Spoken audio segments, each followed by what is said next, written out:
और आगरा में शातिर साइबर ठग दुर्गेश गिरफ्तार। 20 लोगों से लाखों की ठगी की थी। अब तक लोगों से 25 लाख रुपए की ठगी। फेक प्रोफाइल और रोबोटिक तकनीक के जरिए ठगी। लड़की के नाम से फर्जी सोशल मीडिया अकाउंट बनाता था। लोगों से दोस्ती कर उनसे न्यूड फोटो मांगता था। आगरा में शातिर साइबर ठग जिसने 20 लोगों से लाखों की ठगी की। बड़ी खबर आपको बता रहे हैं। और अब तक लोगों से लगभग 25 लाख रुपए की ठगी की वारदातों को अंजाम दे चुका है। फेक प्रोफाइल और रोबोटिक तकनीक के जरिए यह ठगी किया करता था।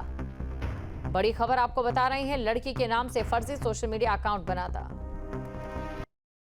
देखिए, कुछ समय पहले थाना साइबर क्राइम आगरा में एक मुकदमा पंजीकृत किया गया था, जिसमें एक व्यक्ति द्वारा बताया गया था कि ऑनलाइन शेयर मार्केट में इन्वेस्टमेंट के नाम पर उसके साथ में ठगी की गई है। इसी घटनाक्रम के खुलासे के लिए एसीपी हरिपर्वत के नेतृत्व में टीमें गठित कर अभियुक्तों की गिरफ्तारी व मामले खुलासे के लिए टीमें गठित की गई थी। उसी क्रम में एक अभियुक्त जिसका नाम दुर्गेश है, जो कि ग्वालियर एमपी का रहने वाला है, उसे गिरफ्तार किया गया। अभियुक्त काफी समय से लोगों के साथ धोखाधड़ी कर रहा है। डिजिटल फुटप्रिंट के माध्यम से यह पता चला है कि इस व्यक्ति के खिलाफ देश के अलग अलग राज्यों से लगभग 9 कंप्लेंट रजिस्टर्ड हैं। इसके अलावा कई सारे ऐसे अपराध भी हैं जिनमें कंप्लेंट रजिस्टर नहीं हुई है। इस अभियुक्त का जो मोडस ऑपरेंडी है वो ये था कि यह फोन पर लड़की की आवाज में लोगों से बात करता था, दोस्ती करता था।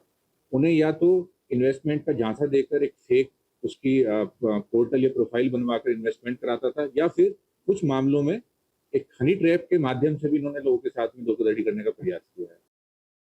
रामपुर से पाकिस्तानी जासूस शहजाद की गिरफ्तारी के बाद उसके करीब 21 अन्य लोग भी जांच एजेंसियों के रडार पर हैं। इनमें 4 महिलाएं भी शामिल हैं। शहजाद अपने कारोबार के सिलसिले में पाकिस्तान जाता था। आरोप है कि शहजाद आईएसआई एजेंट्स के संपर्क में होने के बाद उनके प्रभाव में आ गया था। धर्म का हवाला देकर वो युवाओं को अपने संगठन से जोड़ रहा था। कई युवाओं को वो आईएसआई एजेंट से मिलवा भी चुका था। यूपी एटीएस के द्वारा जो शहजाद की गिरफ्तारी की गई है, ये बहुत महत्वपूर्ण है। इससे पूरे नेटवर्क का खुलासा होगा। शहजाद आईएसआई एजेंट्स के संपर्क में था और अब वो बता रहा है कि और कितने लोग रामपुर के, मुरादाबाद के आसपास के उसके साथ जुड़े हुए थे और धर्म के नाम पर वो उनको आईएसआई से जोड़ने का प्रयास कर रहा था। इन सब का इंटरोगेशन हो रहा है, सबकी छानबीन हो रही है, सबके रिकॉर्ड्स खंगाले जा रहे हैं, व्हाट्सएप चैट्स देखी जा रही हैं, मोबाइल फ़ोन, लैपटॉप जो भी होंगे ये सब उनको खंगाला जाएगा और उससे पता चल सकेगा कि कौन कितना बड़ा ये नेटवर्क था। और इसमें बताते हैं कि महिलाएं भी हैं रामपुर की, टांडा की। तो ये गंभीर प्रकरण है। कानपुर के चौबेपुर थाना क्षेत्र के गोगुमऊ गांव में देर रात एक सनसनीखेज घटना में परचून दुकान संचालक देवनारायण की गोली मारकर हत्या कर दी गई। ये घटना तब हुई जब देवनारायण अपनी दुकान के बाहर सो रहे थे। अज्ञात बदमाशों ने उनके सीने में अंधाधुंध गोली मार दी, जिससे उनकी मौके पर ही मौत हो गई। गोली चलने की आवाज सुनकर परिजन बाहर आए और पुलिस को सूचना दी। हत्यारा वारदात को अंजाम देकर फरार हो गया। चौबेपुर पुलिस ने मौके पर पहुंचकर जांच शुरू की और शव को पोस्टमार्टम के लिए भेजा। भैया लेटे थे और घर पे ऐसे पे अंदर थे। हम खेत पर गए थे और वहाँ पे कोई 10:40 बजे, 10:30 बजे किसी ने गोली मार दी। क्या करते थे भाई जी आपके?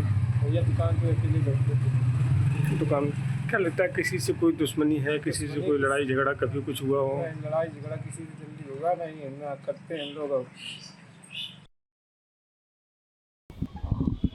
देवनारायण कटियार नामक एक 56 वर्ष के व्यक्ति की रात में हत्या की सूचना आई और उसमें उसको गोली सटाकर मारी गई थी। उसका केस रजिस्टर कर लिया गया है और इसमें किसी पास के ही आदमी के नाम होने की आशंका है और पुलिस इसमें खुलासे के एकदम करीब है। जल्दी इसका नामकरण करके आप लोग सबको सूचित कर दिया जाए। पता चल पाया किन कारणों के? वो मैं जैसा कि मैंने बताया कि पुलिस को बहुत अहम सुराग मिले हैं और एकदम खुलासे के करीब हैं। कानपुर में घर के बाहर सो रहे किराना कारोबारी की गोली मारकर हत्या कर दी गई। परिजनों का कहना है कि उन्होंने गोली की आवाज सुनी और घर के बाहर निकले, तब उन्होंने एक शख्स को खेत की तरफ भागते हुए देखा।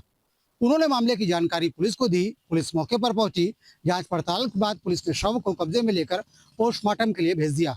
वहीं पुलिस मामले की तफ्तीश में जुटी तो पुलिस के अधिकारियों का कहना है कि किसी नजदीकी का हाथ इस वारदात में हो सकता है।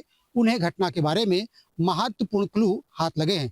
आपको बता दें कि किराना कारोबारी 56 साल का था और अविवाहित था। उसकी हत्या के पीछे अवैध संबंध और जमीन को लेकर के कारण बताया जा रहा है। Video journalist Shyam Tiwari, news state Kanpur. अगली खबर है कानपुर से, जहां पर परचून दुकान संचालक की गोली मारकर हत्या कर दी गई है। दुकान के बाहर लेटा था संचालक देवनारायण। बदमाशों ने सीने में गोली मारी थी। चौबेपुर थाना क्षेत्र के गोगमो गांव की ये घटना है। बड़ी खबर आपको बता रहे हैं, जहां कानपुर में परचून दुकान संचालक की गोली मारकर हत्या कर दी गई है। और यूपी में बर्ड फ्लू को लेकर अलर्ट जारी कर दिया गया है। 27 मई तक प्रदेश के सभी चिड़ियाघर बंद हैं। 27 मई तक इटावा सफारी पार्क भी बंद किया गया। सीएम योगी ने प्रभावी कदम उठाने के निर्देश दे दिए हैं। बर्ड फ्लू से निपटने के लिए युद्ध स्तर पर प्रयास किए जा रहे हैं। बड़ी खबर आपको बता रहे हैं, 27 मई तक प्रदेश के सभी चिड़ियाघर बंद रहेंगे। एवियन इन्फ्लुएंजा के प्रकोप को देखते हुए प्रधान मुख्य वन संरक्षक वन्यजीव द्वारा निर्देश दिया गया कि सफारी को बंद रखा जाए, क्योंकि कानपुर और गोरखपुर जू में जो जिस तरह से पहले सूचना आई थी, तो उसको एहतियात के तौर पर अभी प्रदेश भर के समस्त जू और सफारी को बंद किया गया है 27 तक। तो उसी क्रम में इटावा सफारी पार्क 27 मई तक बंद रहेगा। और आगरा में शातिर साइबर ठग दुर्गेश गिरफ्तार। 20 लोगों से लाखों की ठगी की थी। अब तक लोगों से 25 लाख रुपए की ठगी, फेक प्रोफाइल और रोबोटिक तकनीक के जरिए ठगी। लड़की के नाम से फर्जी सोशल मीडिया अकाउंट बनाता था। लोगों से दोस्ती कर उनसे न्यूड फोटो मांगता था।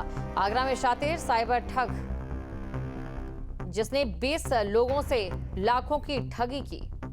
बड़ी खबर आपको बता रहे हैं। और अब तक लोगों से लगभग 25 लाख रुपए की ठगी की वारदातों को अंजाम दे चुका है। फेक प्रोफाइल और रोबोटिक तकनीक के जरिए ये ठगी किया करता था। बड़ी खबर आपको बता रहे हैं, लड़की के नाम से फर्जी सोशल मीडिया अकाउंट बनाता। देखिए, कुछ समय पहले थाना साइबर क्राइम आगरा में एक मुकदमा पंजीकृत किया गया था, जिसमें एक व्यक्ति द्वारा बताया गया था कि ऑनलाइन शेयर मार्केट में इन्वेस्टमेंट के नाम पर उसके साथ में ठगी की गई है। इसी घटनाक्रम के खुलासे के लिए एसीपी हरिपर्वत के नेतृत्व में टीमें गठित कर अभियुक्तों की गिरफ्तारी व मामले खुलासे के लिए टीमें गठित की गई थी। उसी क्रम में एक अभियुक्त जिसका नाम दुर्गेश है, जो कि ग्वालियर एमपी का रहने वाला है, उसे गिरफ्तार किया गया। अभियुक्त काफी समय से लोगों के साथ धोखाधड़ी कर रहा है। डिजिटल फुटप्रिंट के माध्यम से यह पता चला है कि इस व्यक्ति के खिलाफ देश के अलग अलग राज्यों से लगभग 9 कंप्लेंट रजिस्टर्ड हैं। इसके अलावा कई सारे ऐसे अपराध भी हैं जिनमें कंप्लेंट रजिस्टर नहीं हुई है। इस अभियुक्त का जो मोडस ऑपरेंडी है वो ये था कि यह फोन पर लड़की की आवाज में लोगों से बात करता था, दोस्ती करता था। उन्हें या तो इन्वेस्टमेंट का झांसा देकर एक फेक उसकी पोर्टल या प्रोफाइल बनवाकर इन्वेस्टमेंट कराता था, या फिर कुछ मामलों में एक हनी ट्रैप के माध्यम से भी इन्होंने लोगों के साथ में धोखाधड़ी करने का प्रयास किया है।